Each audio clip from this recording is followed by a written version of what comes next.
I can't take it anymore. I'm going back to my parents' house. What did you say? I can't take care of your father anymore. From now on, it's your job as his son. Ryan looked a bit surprised, but replied with an annoyed tone. Who's going to look after our kids? What about my dinner? If you're really leaving, fill out the divorce papers first. He must have thought I wasn't serious. His face was filled with scorn. Got it. The next day, I signed the divorce papers and handed them to Ryan when he came home. Wow, you actually went and got them? Impressive. Ryan looked shocked for a moment, but then quickly signed his name without hesitation. Here, happy now? Then get back to taking care of my dad. He tossed the papers aside and retreated to his bedroom as if nothing had happened. When I took my kids and went back to my parents' house, Ryan came running after me, crying. Please, Emma, come back. I'm begging you. Sorry, but the divorce papers have already been filed.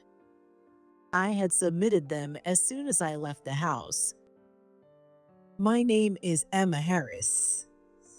I'm a 40-year-old housewife. I'm a mother of 2 high school students and currently work part-time. I met Ryan in college through our mutual friend. We dated for 2 years and then got married. He was kind, dependable, and I truly thought of him as someone precious in my life. He proposed, we got married, and I felt like I was at the peak of happiness. I truly believed that happiness would last forever. But my hope was soon shattered. Even after getting married, I continued working.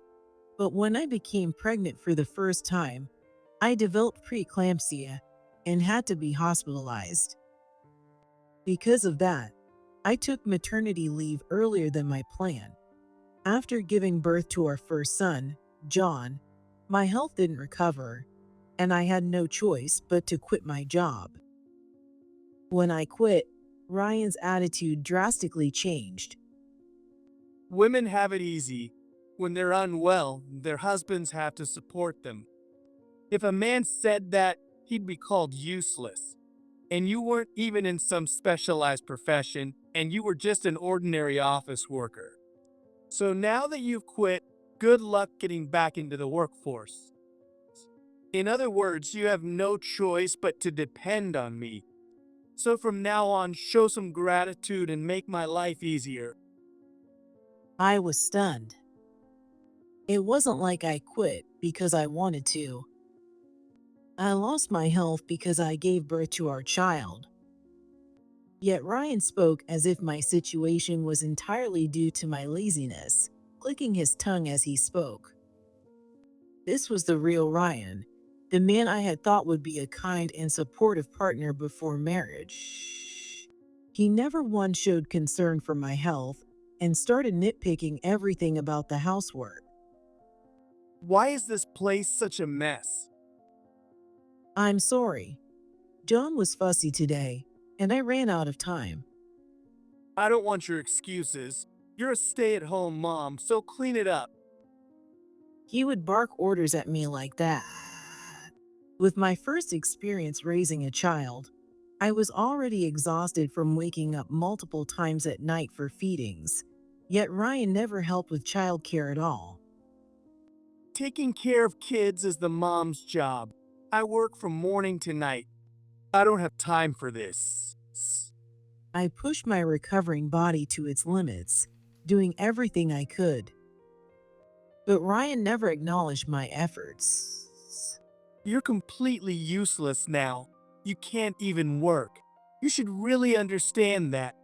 My coworker's wife manages the house, raises the kids, and keeps herself put together.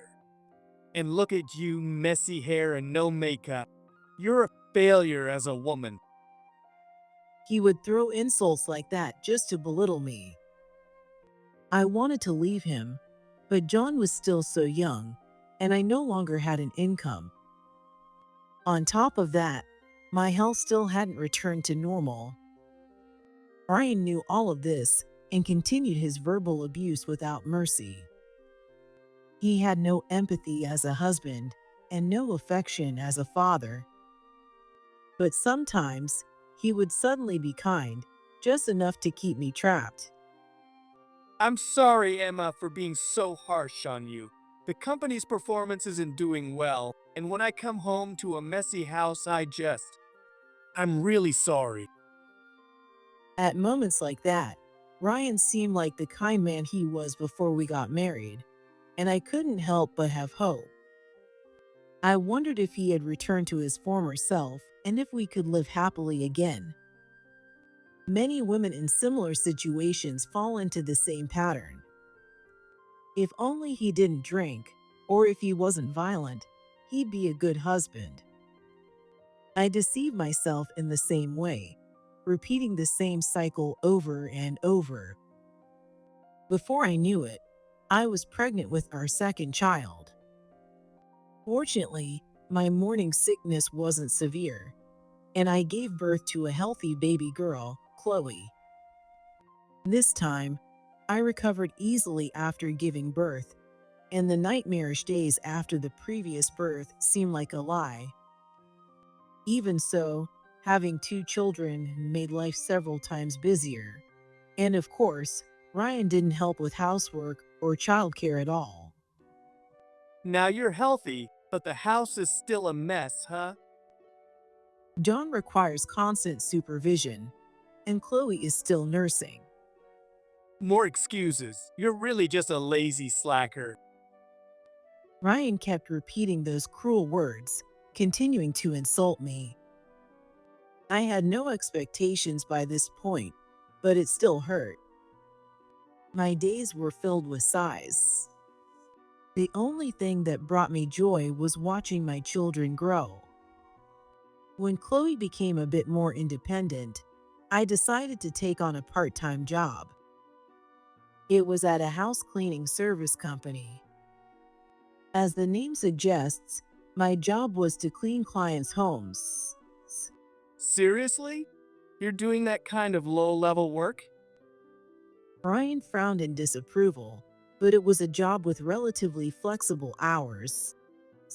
With two kids, there were times I'd need to take sudden days off due to fevers or other emergencies. After considering all the options, I decided it was the best choice. Whatever, if you're going to work, make sure you keep the house clean too. I won't accept you cleaning someone else's house while ours stays a mess. I understand. I'll handle it. Just as I told Ryan, I gave my all to work, housework, and childcare. I was determined to gain a skill and become independent enough to leave Ryan. To do that, I needed to build a life where I could support myself and the kids. So I worked as hard as I could. I kept the house spotless to avoid giving Ryan any reason to complain. I also made sure the kids never felt lonely. I woke up early every morning and started my day while Ryan and the kids were still asleep. I saw Ryan off, dropped the kids off at daycare, and went to work. After working until the evening, I picked the kids up, went grocery shopping, and made dinner. After feeding the kids and giving them their baths, I cleaned up the house and took care of all the little chores. After Ryan finished eating dinner and showering, I bathed and cleaned the tub. I did laundry late at night and still woke up early the next morning. It was honestly tough, but I pushed through, thinking about a better future. Little by little, my savings grew, my confidence at work increased, and I was even trusted with more responsibilities and a leadership role. Then, something happened. When Chloe was preparing to enter middle school and John was entering his final year, I received news that Ryan's father had collapsed. Ryan's father was his biological dad, but his stepmother was not his biological mother. Ryan's father had remarried a younger woman after divorcing his first wife. She was 20 years younger than Ryan's father. I didn't know the full details, but apparently their relationship was the reason for the divorce. Ryan's parents divorced the year he entered college.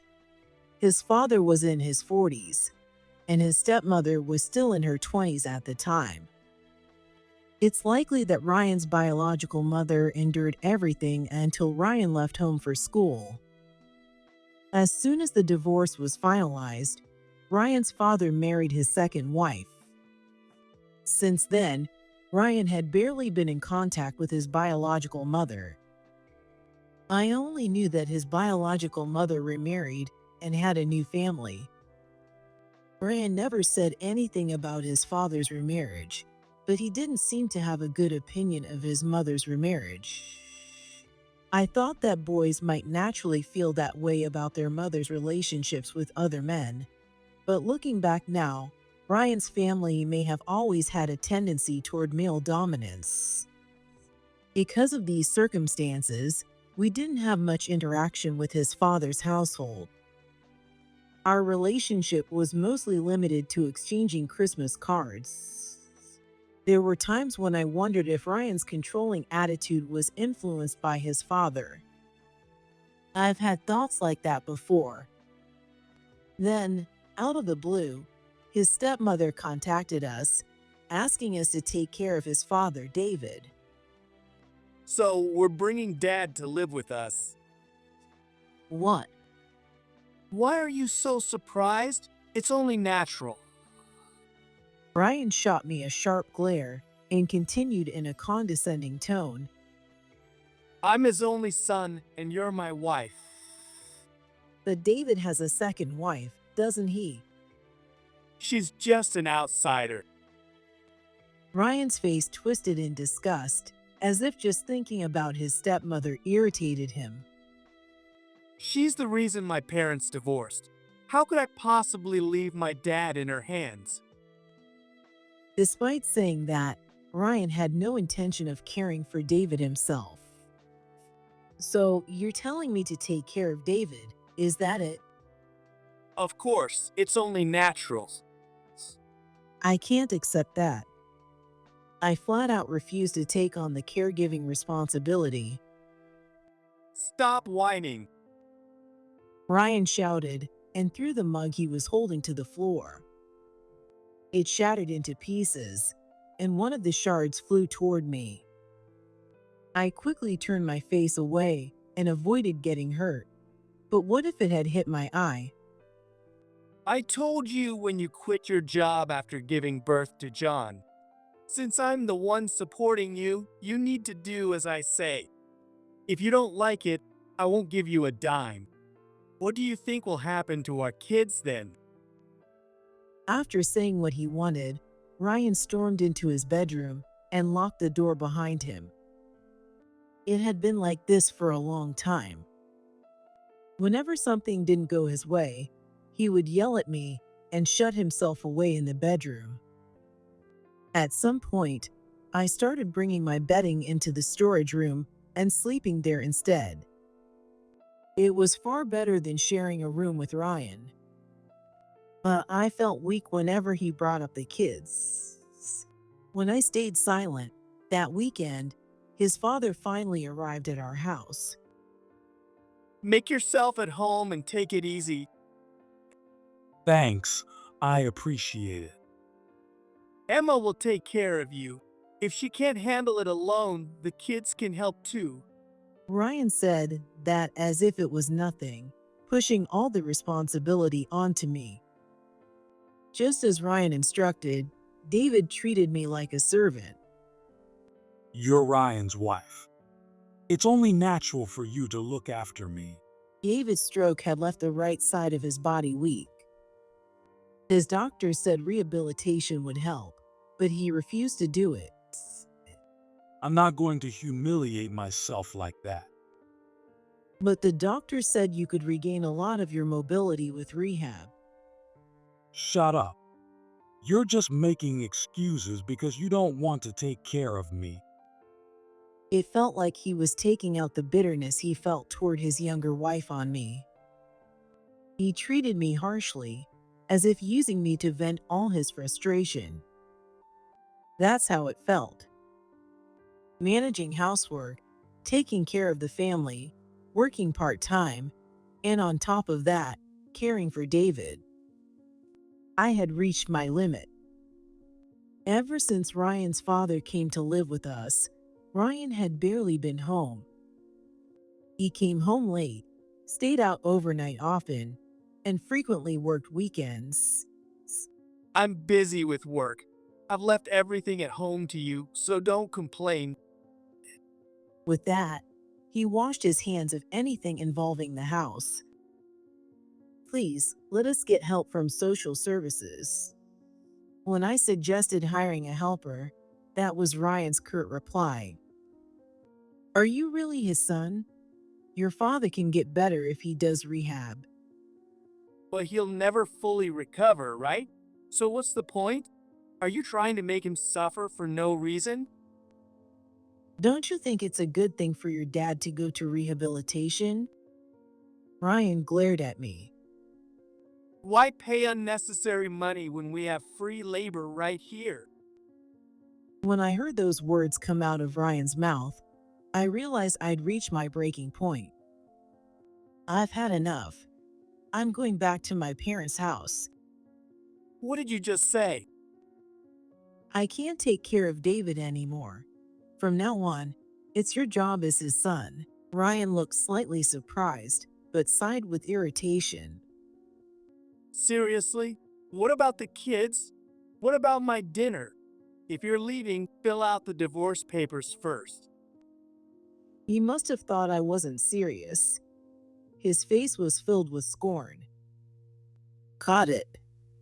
The next day, I signed the divorce papers and handed them to Ryan when he came home. You really filled it out. Impressive. Ryan was briefly taken aback, but signed his name without hesitation. You're happy now? Then get back to taking care of my dad. He tossed the divorce papers aside and retreated to the bedroom as usual. In the past 15 years, I had never once told my parents the truth.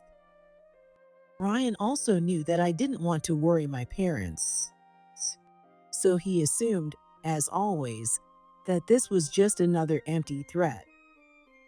He didn't believe I'd actually file the papers.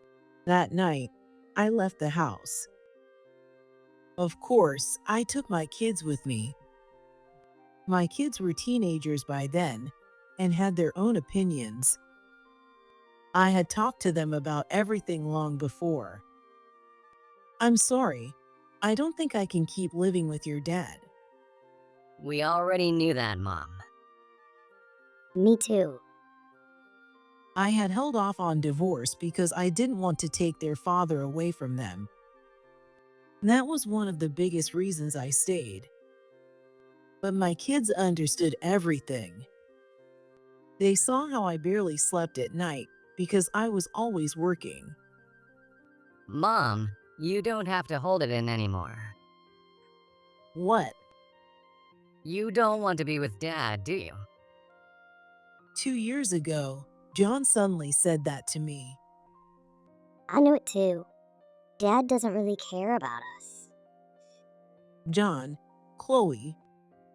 Not only was John, but also Chloe was feeling that way.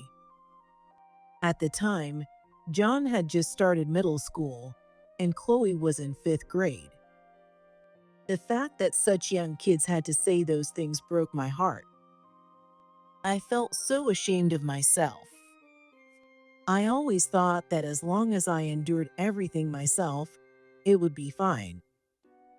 I told myself to hold out until the kids became adults, and in the meantime, I'd work hard, improve my career, and save up money. That mindset kept me going. But the kids had been watching closely, and they knew exactly what our family situation was like. I'm fine without Dad.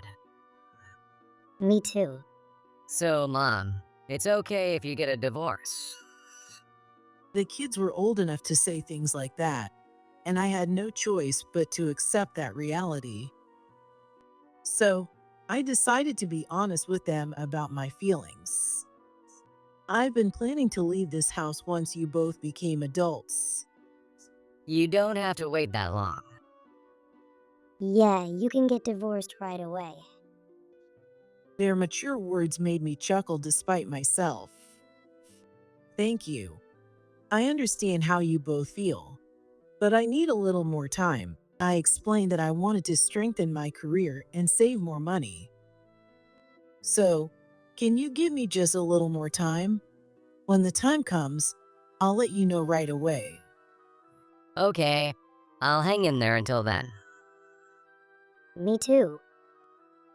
My kids accepted my explanation and waited without saying anything until that day. Thank you for being patient all this time. All right, let's go. With just those words, both of them followed me without hesitation. I filed the divorce papers immediately and returned to my parents' house with my kids. My parents' house was far enough away that we had to take a plane to get there. My parents were shocked when they heard the whole story, but since the kids helped explain, they tearfully welcomed us. They scolded me for not coming back sooner, and their deep love moved me to tears. I quickly found a job in my hometown. When I explained my situation to my former company, they contacted their local branch for me right away. I had earned my manager's certification while working at the cleaning company. Even though I had started as a part-time worker, I had studied hard during breaks and passed the exam. Thanks to that certification, I was hired as a manager-level employee at the local branch. I didn't have to worry about making a living. My kids transferred schools without any issues and started attending a nearby middle school. I felt guilty for making them leave their friends behind, but they reassured me. Mom, it's the internet age. We can talk anytime, no matter where we are. That's right. Distance doesn't really matter with my friends anymore. My friends even said they're excited to visit us sometime after I explained everything. Even though I knew it wouldn't be that simple, I still believed that this environment was better for the kids than living with their father in that house. That's when I decided to believe. Just as we were settling into our new life, Ryan showed up at my parents' house. Please, Emma, come back. I'm begging you. He pleaded with me in tears. Sorry, but our divorce has already been finalized. When he heard my words, Ryan broke down and desperately begged for us to reconcile. When he woke up that morning and realized we weren't there, he thought we'd come back soon. At that moment, he had completely forgotten about his father and went to work as usual. But when he came home, the situation was a complete disaster. David, unable to move half of his body, had been left alone in the house. He couldn't eat or use the bathroom on his own. Enraged, David had trashed the entire house. What the hell is this? What Ryan saw when he returned home that night was a completely wrecked house. Where did your wife go? Where are your kids?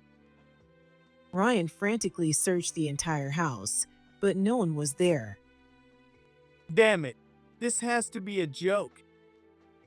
He kept calling me and the kids over and over, but all three of us had turned off our phones, so there was no way for him to get through. The house was so trashed that it was unlivable, but Ryan had no idea where to start cleaning. It was late at night, and he didn't know anyone he could call for help. In the end, he cleaned up just enough to have a place to sleep for the night. The next day, Ryan started calling around, trying to figure out what to do with his father. But he had no clue who to contact or how to get help. Of course, he had pushed all the responsibility onto me and never bothered to learn anything himself.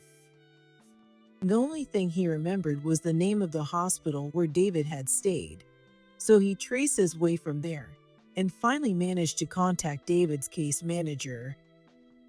But since David's condition wasn't critical, they wouldn't admit him to the hospital. There were procedures to go through before finding a facility that could take him in. Until then, Ryan had no choice but to take care of David at home. Ryan couldn't handle David alone, so he asked someone for help, but she turned him down coldly. That someone was none other than Ryan's mistress. In his foolishness, Ryan hadn't explained anything and just invited her over, saying his wife and kids were gone. She eagerly went to his house, but when she found out what was really going on, she ran away. To make matters worse, while they were having a huge argument at the front door, the care manager, Ryan's boss, and a few coworkers happened to show up. If you love me, you'll listen to what I say. I told you I'd marry you after the divorce. Even the neighbors overheard Ryan shouting those words. For me, this was an extremely lucky turn of events. To be honest, I'd had my suspicions. Ryan fit the typical descriptions of cheating husbands that you always hear about, but I'd never had concrete proof. Hiring a private investigator would have been expensive, and I didn't even know who to suspect. So I had decided to ignore that and focus on getting the divorce. His constant verbal abuse, the violent outburst when he shattered the mug, his cold indifference toward the kids, all of that showed he had abandoned his role as a father. My kids were ready to testify about it. He forced his father into our home, but refused to help with the caregiving and even stopped coming home. That alone was enough for me to be confident that Ryan was at fault. It turned out that Ryan's mistress was one of his company's employees. A woman in her 20s, practically young enough to be his daughter. Ryan had always resented his father for having an affair with a younger woman and divorcing his mother because of it. Yet in the end, Ryan did the exact same thing. And somehow, he still saw himself as the victim. That woman ran off as soon as she found out about my dad's care. She deceived me. She said she loved me. Do you know how much I did for her? Emma, please come back. I only have you. Ryan shamelessly begged me, tears streaming down his face. Of course, just because he cried and begged didn't mean I was going back to him. Please leave. As I told you, our divorce has already been finalized. I repeated to Ryan that we were legally divorced. In other words, you and I are no longer connected. I have no obligation to take care of you or your dad. Don't be so cold. You're just being stubborn, right? If you come back now, I'll forgive you. Forgive her? Seriously? John stepped out of the house and shouted. Mom hasn't done anything that needs your forgiveness. Exactly, and we'll never forgive you. Chloe joined in right after John. Get out of here now. We don't see you as our dad anymore. Ryan flew into a rage when he heard those words. How dare you speak to your dad like that? Emma, this is all your fault. You didn't raise them right. It's because you refuse to listen to me. After yelling that, Ryan suddenly looked startled. Looks like you just revealed your true feelings. No, I didn't mean it like that. It slipped out. Ryan fumbled for excuses, but it was too late.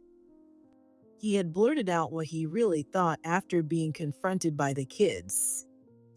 Ryan had always looked down on me and saw my kids as little more than his possessions. He probably saw his family as insignificant and unimportant. But now, my kids were standing up to him. Children grow up. He hadn't realized the truth and believed that shouting would make people obey, which is why he couldn't control his emotions and ended up revealing his true feelings. He thought of me as nothing more than a convenient, unpaid servant, so he didn't care about my well-being and had no problem dumping all the responsibility on me. If he abandoned his disabled father, his reputation would suffer. That was the only reason he decided to bring his father his home. But when I left, reality hit him hard. He realized he couldn't handle caregiving on his own. In his panic, he assumed he could control his mistress just like he tried to control me, called her over, and ended up being abandoned in disgust. I'll say this again, we're no longer connected. If you need anything, contact my lawyer. A lawyer? Yes, the divorce is final, but there are still things left to settle. Ryan's face went pale, and he began trembling. He was finally starting to grasp the reality of what was happening to him. Make sure to give us the details about your mistress, too. I'll be requesting damages from her as well. Now, if you understand, please leave. Ryan didn't say another word and slinked away from my parents' house. The long, hellish chapter of my life was finally over. As I watched Ryan's figure fade into the distance, that thought filled my mind. Though I endured terrible treatment from David, it ironically ended up increasing the compensation I received. The lawyer spoke with David to gather information, and David, thinking it was for his benefit, spoke freely. Emma is useless. In such a small house, she should show up within 30 seconds when I call her. She doesn't even come running when I call her from the bathroom at night. She doesn't have the decency to sleep at my feet to be ready. She has no redeeming qualities and should be grateful my son hasn't divorced her. She ought to serve me more. David insulted me at length, but his extreme and unreasonable words only strengthened my case. Ryan had me care for David under such harsh conditions while he was off having an affair, which led to an increase in the compensation amount. I don't care what my dad said or did. I'll never agree to this. But when I mentioned taking the case to court, he had no choice but to accept the terms. The infidelity case itself was surprisingly straightforward. After all, he had been caught arguing with his mistress at the front door in front of multiple witnesses. To top it off, a nosy neighbor who loved gossip had recorded the entire scene. They lent me the footage, giving me solid evidence of his affair. His mistress was one of Ryan's coworkers. She was well known by his coworkers who had witnessed the scene and quickly resigned out of embarrassment. She's apparently back at her parents' house now, but since her identity was clear, I made sure to request full compensation, which her parents paid in a lump sum. She was someone I'd never even met, and as long as I received the compensation, what happened to her after that was none of my concern. Ryan's affair with his coworker became public knowledge, but because it didn't cause significant financial damage to the company, he was allowed to stay in his position. There was no pay cut or demotion, but any chance of promotion disappeared. That was to be expected. He continued working in the same department, facing cold stares from his boss and colleagues. continuing to work in such a hostile environment might be even more painful than losing his job altogether. But Ryan's downfall wasn't just because of the affair. During his argument with his mistress, he had been overheard calling me a convenient woman who would do whatever he said. He had dumped his father's care onto his wife without a shred of gratitude. Ryan's character had been completely discredited. People in the neighborhood were gossiping about him, but I wasn't too concerned. That house was going to be sold, and the proceeds would go toward alimony and child support. Since there was still a mortgage left to pay, not much would remain after covering those expenses. But with the additional cost of paying for his father's care facility, Ryan had no choice. If he couldn't pay, he would have to care for his father himself, which he absolutely refused to do. He could take care of his father for free, but he just can't bring himself to do it. One small silver lining was that, given the situation with Ryan's father, there was no need to pay alimony to his stepmother. When the stepmother found out that Ryan's father needed caregiving, she quickly left, leaving the divorce papers behind. It seemed she had already found someone new. David was furious and said he would sue her, but since it wasn't clear whether she'd been unfaithful during the marriage, he had no choice but to let it go. They had been married for over 20 years, yet it ended so easily. But either way, it had nothing to do with me. They were people I'd never have to deal with again. Once everything was settled, I finally began a new, peaceful life with my kids. My parents invited us to live with them, and I accepted their kind offer. Their house was old but spacious. My kids were thrilled to have larger rooms than they'd had before. It's a little old, but that just makes it cooler. Can I really do whatever I want with my room? Both of them were excited to decorate their spaces however they liked. Since the house was already old, I told them they could make any changes they wanted. It's a rural area, so there's plenty of space, but it comes with its inconveniences. By the time the kids become independent, it might be a good idea to renovate the house to make it more accessible for my aging parents. Until then, I want to let the kids enjoy it however they like. My work is going well. There are many clients with large homes who find it hard to manage housework as they get older. With my experience from the city, I've been able to offer helpful suggestions to my clients.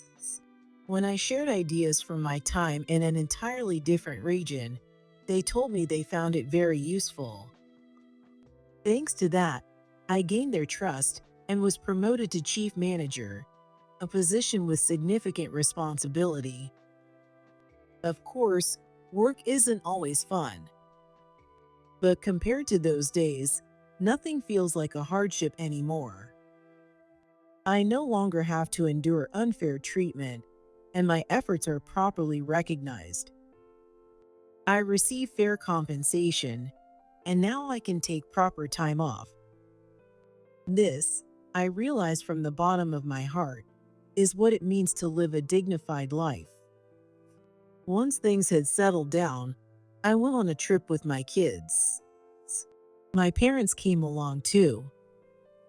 I'm almost in high school. Going on a trip with my parents isn't exactly cool. Even as John said that, he stayed by my side. We hadn't been able to take many trips when the kids were younger. John understood how much that weighed on me, and even though he felt embarrassed, he still stayed close. Mom, Grandpa, and Grandma are falling behind. Let's wait for them. Chloe was always considerate and kind to others. She leaned on me like a child would, but kept an eye on my parents, making sure they were okay. As the five of us walked together, I closed my eyes for a moment against the bright sunlight. How long had it been since I'd experienced such peaceful days? I had spent so long struggling at the bottom of a deep swamp, but now I can open my chest and take a deep breath. This is my happiness. The words slipped out naturally. It seems I've become a little greedy for happiness, but I want to be even happier. When I said that, my kids chimed in right away. Of course. After everything you've been through and all the patience you've had, we deserve to be even happier together. I'll want to make my room fit for a princess. I'm definitely getting a canopy bed with lace curtains. Hearing my kids' cheerful voices made me smile, and when my parents saw me smiling, they smiled too. Yes, from now on, all we have to do is look toward a bright future and keep moving forward. All right, I'll work even harder and climb the ranks. Maybe I'll become the CEO someday. Great idea. Then let's all take a trip overseas. Agreed. Let's go to Germany first. It may sound like a joke for now, but I feel like if we try, we can make it happen. I really believe that.